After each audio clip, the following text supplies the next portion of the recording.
Saudara, tiga pasangan Capres-Cawapres memiliki komitmen yang sama terhadap pelaksanaan pemilu yang jujur dan adil.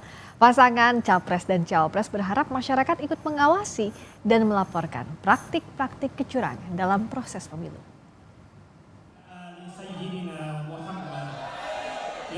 KPU Selasa malam telah menetapkan nomor urut pasangan Capres-Cawapres 2024. Saat acara pengundian nomor urut, tiga pasangan Capres-Cawapres menyampaikan harapannya agar pemilu mendatang berlangsung jujur dan adil.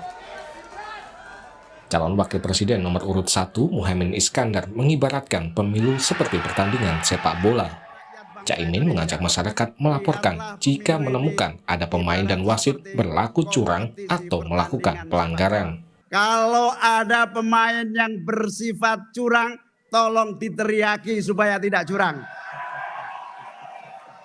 Kalau ada wasit merangkap pemain, kita foto dan kita sebarluaskan. Kalau ada wasit yang curang, kita laporkan kepada FIFA sebagai lembaga tertinggi. Kalau ada pemain yang nakal dan nekling lawan, foto dan viralkan ke seluruh penjuru. Calon Presiden nomor urut 2, Prabowo Subianto, juga sepakat dengan pasangan Amin soal pemilu yang jujur dan adil. Prabowo menyebut pemilu curang sama dengan mengkhianati rakyat Indonesia. Saya sangat sependapat dengan aspirasi pasangan calon nomor 1. Memang kita bersyukur kita memiliki negara yang berdemokrasi.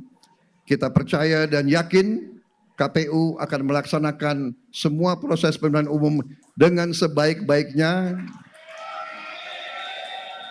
dengan sejujur-jujurnya, dengan seadil-adilnya, tanpa kecurangan apapun.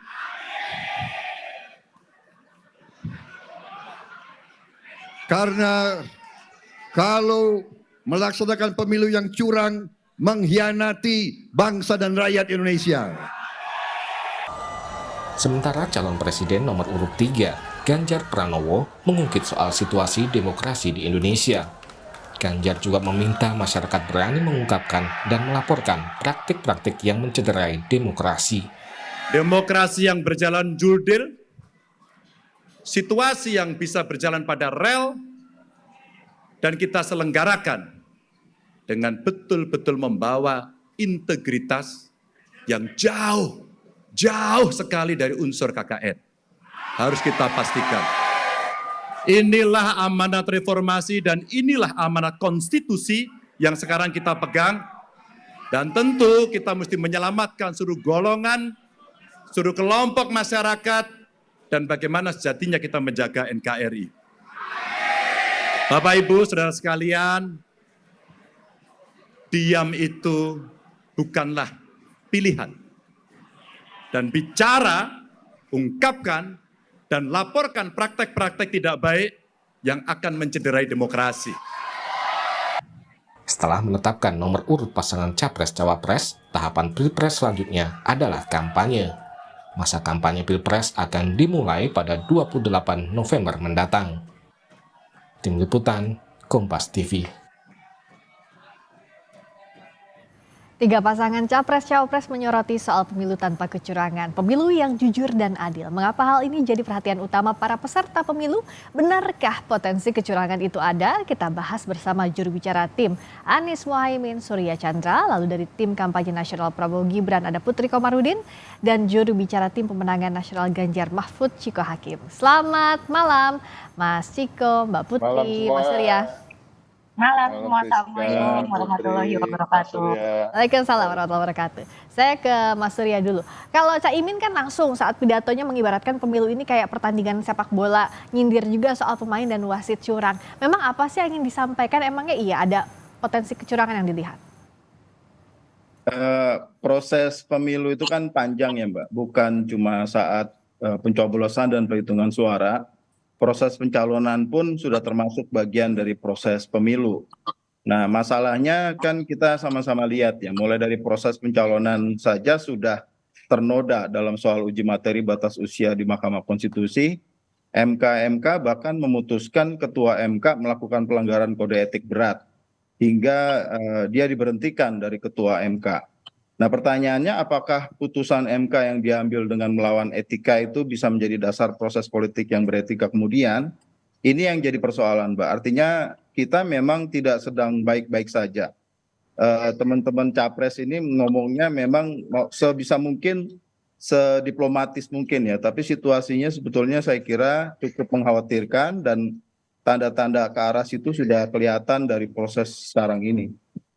Kalau Mas Ciko, apa saat pidato di depan podium, Pak Ganjar sebut bahwa masyarakat disuguhi oleh drakor menarik tentang demokrasi Indonesia. Ini maksudnya apa? Yang mana drakornya? Seperti yang sudah disampaikan oleh Mas Surya tadi, saya sangat setuju bahwa dalam proses pemilu itu adalah series of event. Dia adalah rangkaian berbagai kejadian, berbagai proses ya. Dimulai dari proses pencalonan, bahkan sebelum proses pencalonan pun sudah ada proses pemilu itu, yaitu ketika partai-partai sibuk mencari koalisi untuk memenuhi kebutuhan sekian persen suara itu. Nah, ini pemilu itu kan panjang. Nah, di proses pencalonan kita ketahui sudah sendiri, bahkan ketika proses koalisi pun sudah banyak drama-drama yang terjadi, ya kan? Ada KIB yang kemudian berubah, ada bongkar pasang di mana, dan kita tahulah proses-proses itu bisa terjadi bukan sekedar karena keinginan masing-masing partai aja. Jadi ada tanda kutip lah penyanderaan dan lain-lain, tapi itu topik yang berikutnya. Kemudian di proses pencalonan itu di MK dan putusan dari MK. Nah, ini juga kita harus bisa membedakan soal legalitas dan legitimasi. Nah, memang secara legal itu legal, tapi kan apakah legitimasinya kuat ketika MK sudah memutuskan untuk mencopot ketua MK yang dianggap ada intervensi dan udah unsur konflik kepentingan di sana. Nah, ini yang kita garis bawahi. Kemudian juga banyak sekali drama seperti ketidaknetralan aparat yang terjadi di berbagai daerah gitu. Nah, akan ada yang protes, oh kita punya baliho juga diturunkan, ya ikut protes dong, ikut bersuara dong, karena ini kan demokrasi. Kita juga nggak bisa mencoba tanda kutip yang gembira terus kalau situasinya sedang tidak baik-baik aja gitu. Yang gembira pada tempatnya, tapi kita juga boleh marah ketika pada tempatnya. Marahnya tentu proporsional. Nah, ini yang kita ingin garis bawahi supaya drama-drama ini di stop lah atau diminimalisir paling tidak untuk ke depan. Oke, Mbak Putri, kalau Pak Prabowo kan semalam bilang bahwa sepakat pemilu harus jujur dan adil, tapi nampaknya narasi-narasi dari tim lainnya menunjuk mulai dari putusan MK yang dianggap itu tidak punya legitimasi. Silakan Mbak Putri. Tadi kan bilang sama-sama gitu, nunjuknya soal MK as a series of event. Silakan Mbak Putri. Ya, putusan MK itu kan memang sebenarnya sudah final and binding ya, jadi sudah final dan mengikat. Jadi di mana menurut saya sebagai generasi muda, putusan tersebut justru memberikan kesempatan yang sama untuk kita anak muda untuk bisa menjadi pemimpin Indonesia. Dan KPU juga semalam sudah mengundi nomor urut, sudah ada penetapan calon presiden dan calon wakil presiden dari keseluruh 3 koalisi yang ada. Jadi berarti seluruh kontestan itu sudah mendapatkan verifikasi gitu terkait dengan berkas-berkas dan persyaratannya, termasuk juga yang tadi sudah sempat disebutkan oleh Mas Ciko, drama-drama yang sebelumnya sempat terjadi. Jadi memang kalau dari kita di Koalisi Indonesia Maju sekarang kita fokusnya pada bagaimana bisa mengkonsolidasikan seluruh relawan dan juga parpol pendukung untuk bisa mensosialisasikan visi misi dari Pak Prabowo dan Mas Gibran, dan juga terus-menerus mengingatkan bahwa pemilu ini adalah tentang masa depan Indonesia, bukan tentang drama Korea. Karena memang drama itu menghanyutkan, tapi untuk sementara saja. Sementara yang kita pertaruhkan itu adalah perjalanan kita menuju Indonesia Emas 2045.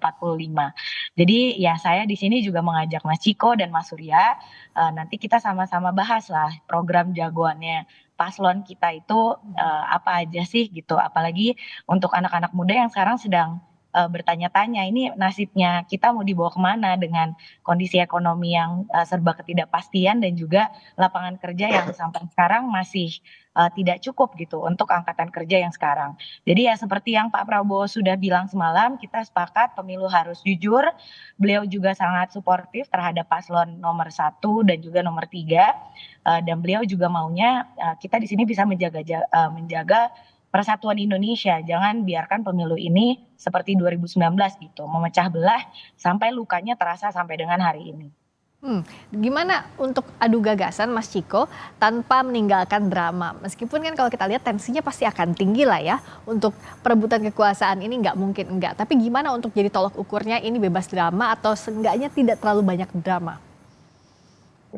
Gini loh, yang kita maksud drama kan adalah intervensi. Yang kita maksud drama adalah kita melihat ada ketidaknetralan. Nah, kita melihat proses pencalonan. Saya ingin kembali dulu apa yang dikatakan Putri, bahwa putusan MK itu memberi kesempatan buat seluruh anak muda. Saya rasa enggak, dia tidak memberi kesempatan kepada Putri yang belum pernah menjadi kepala daerah. Gitu. Padahal Putri saya rasa cukup, kalau dilihat dari cara bicaranya, dia sangat pantas untuk menjadi salah satu calon wakil presiden menurut saya. Amin. Amin. Nah, saya juga pernah mengatakan bahwa ini tidak memberikan kesempatan kepada seorang, contohnya seperti Nadiem Makarim misalnya. Dia sedang menjabat sebagai menteri di kabinet dan dia cukup berhasil, dan dia kementeriannya dia adalah dengan anggaran yang paling besar, usia dia 39 tahun, tapi dia tidak diikutsertakan dalam putusan itu. Artinya kita harus setuju dulu faktanya bahwa keputusan itu dikhususkan untuk satu orang, ya. Itu. Nah, ini yang menjadi drama yang utama. Itu saya setuju dengan apa yang dikatakan Mas Surya. Nah, kembali lagi tadi apa pertanyaan mengenai gagasan. Gagasan ke depannya tim pemenangan nasional Ganjar Mahfud sudah sangat tidak sabar ingin mengemukakan gagasan-gagasan kami. Tapi kembali lagi, jangan kaget dan jangan juga alergi kalau kami tetap akan merefer tentang rekam jejak, ya kan, tentang apa-apa yang sedang dilakukan oleh calon presiden maupun calon wakil presiden, ya kan. Karena memang rekam jejak dan segala macam track record yang lainnya itu melekat pada gagasan yang akan mereka bawa. Kita nggak bisa melepas itu menjadi kesatuan yang tidak utuh. Itu adalah kesatuan yang utuh. Siapa yang membawa gagasan, itu sama pentingnya dengan gagasan yang dibawa oleh seseorang. Ya, saya memberikan contoh ya, ketika kita bicara soal keadilan atau soal memperjuangkan hak asasi manusia, ya apakah pantas dibawa oleh seseorang yang punya track record, punya pelanggaran HAM dan lain-lain. Nah, atau orang yang berbicara tentang masa depan yang setara atau kompetisi yang tanpa nepotisme, ya kan? Tapi seseorang yang menjalankan sesuatu dengan nepotisme, ini kan menjadi satu kesatuan gitu. Jadi jangan alergi, karena inilah demokrasi. Kita harus bisa terbuka, seperti Mas Surya tadi juga sempat katakan, bahwa kita nih kadang-kadang masih pekeuh untuk menyebut nama, untuk mengatakan apa yang sesungguhnya, ya kan, padahal demokrasi kita jujur sedang berada di titik yang tidak kita inginkan. Mbak Putri siap kalau diserang kanan kiri tim Prabowo Gibran yang saat ini berlangsung. Selain adu gagasan, tadi kata Mas Ciko jangan alergi juga kalau ada narasi-narasi serangan soal rekam jejak dan sebagainya. Ya, tentu kalau kita sih berpikirnya selalu pada bagaimana kita juga bisa membuat pemilu ini adil untuk semua pihak gitu. Kalau tadi Mbak Friska kan bilang apakah siap untuk diserang kanan kiri, toh kita juga sekarang melihat gitu banyak juga pihak-pihak yang sekarang melaporkan misalnya dugaan kecurangan pemilu terhadap paslon tertentu gitu. Jadi kemarin sempat beredar juga fakta integritas di mana diharuskan PJ kepala daerah itu untuk mendukung pasangan calon tertentu. Itu kan baru dugaan, berarti harus dibuktikan dan harus juga diproses oleh aparat penegak hukum. Berarti nanti akan ada pelaporan dan lain-lainnya. Makanya saya setuju dengan ketiga paslon kemarin, mereka bilang ketika ada kecurangan pemilu di level manapun, baik itu pilpres ataupun pileg dan juga pilkada nantinya, itu kita sama-sama harus melaporkan hal tersebut supaya kita bisa berbarengan menjaga demokrasi ini tetap utuh dan juga tetap adil untuk semua pihak. Jadi kalau pemilu ini biasanya memang bikin panas, saling tuduh, yang penting bagaimana kita bisa membuktikan hal tersebut sehingga kita bisa sama jaga-jaga demokrasi kita. Jadi ya buat Mas Ciko dan Mas Surya, tentu juga kita akan senang gitu nanti untuk diajak berdiskusi, berdebat soal itu. Kalau kita di Koalisi Indonesia Maju tidak akan sakit hati, karena seperti yang Pak Prabowo selalu bilang, senyumin aja. Jadi belajarlah kita untuk tidak memakai perasaan dalam memperjuangkan bangsa Indonesia ini. Jadi lebih pada fokus pada tujuan akhirnya. Mbak Putri? Oke, sinyalnya terputus tampaknya. Kalau Mas Surya, kalau Caimin juga tadi kan di-mention juga bahwa cukup menarik. Kalau ada sesuatu kecurangan, foto lalu viralkan, yakin ini akan efektif? Yang jelas ini Mbak, ini saya nggak ngerti Mbak Putri ini belajar dari mana bacaannya atau dia diajarin siapa ya.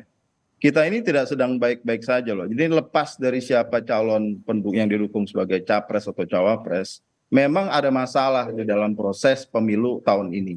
Dan ini berbahaya kenapa? Karena menyentuh langsung pada lembaga pengadilan yang diharapkan bisa menyelesaikan sengketa gitu nantinya. Dan sengketa itu niscaya karena pasti ada yang puas, ada yang tidak. Nah kalau kita tidak percaya pada lembaga pengadilan seperti Mahkamah Konstitusi, kemana arah kita gitu. Jadi ada semacam upaya seperti membiasakan sesuatu yang luar biasa begitu. Ini sebetulnya situasi betul tadi Bang Ciko ya. Udah kalau rakyat tuh harusnya sudah marah gitu ya. Tapi kita belum sampai titik seperti itu. Kenapa? Karena ekonomi relatif stabil 5%. Walaupun 5% itu 10 tahun terus-terusan tidak pernah naik. Dan kita terancam tidak bisa mencapai upper middle income, artinya akan middle income trap 2045 nanti. Kenapa? Karena Presiden Jokowi di periode kedua khususnya itu sangat dominan pembangunan itu untuk 10% di atas dan 20% yang di bawah. Padahal kelas menengah inilah titik utama atau yang harusnya jadi perhatian utama kalau memang kita mau jadi negara maju begitu. Artinya keberlanjutan yang disebut-sebut itu ini bukan keberlanjutan tapi keberlanjutan bukan untuk perbaikan tapi keberlanjutan dari masalah dan bagi kami ini penting sekali diangkat ke publik begitu. Artinya jangan cuma karena ada penggiringan opini publik kita tidak mendapat gambar yang jelas begitu. Kita tidak mendapatkan fakta yang sesungguhnya. Ini situasi rasanya ya kalau benar-benar ngerti politik, ini semestinya kita semua harus khawatir. Dan demokrasi terancam begitu karena kekuasaan tertinggi memainkan segala resources yang dia punya untuk kepentingannya dan memenangkan calon yang dia pilih begitu. Kalau sekarang kan Mas Ciko sebenarnya PDI Perjuangan dan juga yang ada di Ganjar Mahfud masih bagian dari pemerintah Pak Jokowi. Kalau tadi Mas Surya bilang bahwa ini kalaupun keberlanjutan dari masalah, sebenarnya apa iya begitu yang dilihat dan bagaimana juga kalau dari Ganjar Mahfud melihat ke depannya? Iya, kami tidak bisa menafikan apa yang telah dicapai oleh Presiden Jokowi. Ini kita semua harus sepakat juga bahwa pemerintahan beliau selama 10 tahun banyak pencapaian. Tapi kita juga harus tahu bahwa ada masalah seperti Mas Surya bilang di dalam bidang hukum tentunya dan dalam proses demokrasi kita. Ini bukan masalah yang main-main. Ini adalah core masalah dasar. Jadi sebuah negara itu tentu punya values dasar ya, yang di atas kita bicara soal ekonomi dan lain-lain. Kita sudah sepakat bahwa ini adalah sebuah republik yang sifatnya demokratis, dan ini yang sedang kita lihat. Nah, kita juga ada amanat-amanat reformasi yang sepertinya sedang terabaikan. Kita bicara soal korupsi, kolusi, dan nepotisme. Nah, ini juga harus menjadi titik berat daripada perhatian kita politisi maupun masyarakat.